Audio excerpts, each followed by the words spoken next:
రెండు తెలుగు రాష్ట్రాల్లో జరిగిన పట్టభద్రులు ఉపాధ్యాయ ఎమ్మెల్సీ ఎన్నికల ఫలితాలు వెలువడ్డాయి. అయితే అందరిలో కంటే ఎక్కువగా చర్చనీయాంశంగా మారింది తెనాలికి చెందిన సీనియర్ టీడీపీ నేత ఆలపాటి రాజా విజయం. ఆయన సాధించిన మెజార్టీ తీరొక్క రాజకీయ వర్గాల్లో కలకలం రేపింది.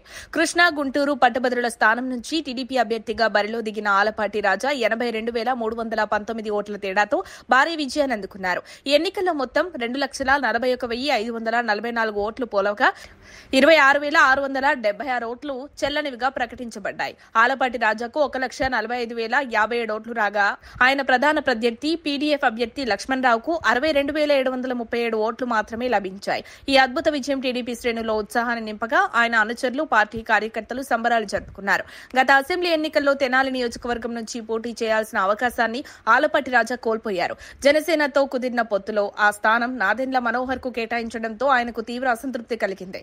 అసెంబ్లీ ఎన్నికల్లో పోటీ చేసి గెలిస్తే మంత్రి పదవి దక్కే అవకాశం ఉందని భావించిన ఆయన టికెట్ దక్కకపోవడంతో నిరాశకు గురయ్యారు. అయితే టీడీపీ అధినేత చంద్రబాబు నాయుడు స్వయంగా ఆయన్ను పిలిచి భవిష్యత్తులో సరైన గుర్తింపు వస్తుందని భరోసా ఇచ్చారు. తన అసంతృప్తిని వ్యక్తిగతంగా మోసుకుపోకుండా పార్టీ విజయం కోసం పనిచేసిన ఆలపాటి రాజా నాదెండ్ల మనోహర్ గెలుపు కోసం నిస్వార్థంగా కృషి చేశారు.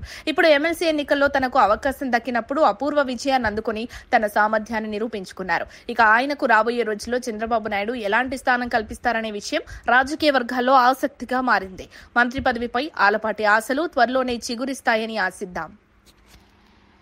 మరిన్ని అప్డేట్స్ కోసం మా కాయ్ టీవీని సబ్స్క్రైబ్ చేసుకోండి. మా వీడియో కనుక మీకు నచ్చినట్లయితే లైక్ చేయండి, షేర్ చేయండి. మీ విలువైన అభిప్రాయాలను కామెంట్ బాక్స్లో తెలియజేయండి.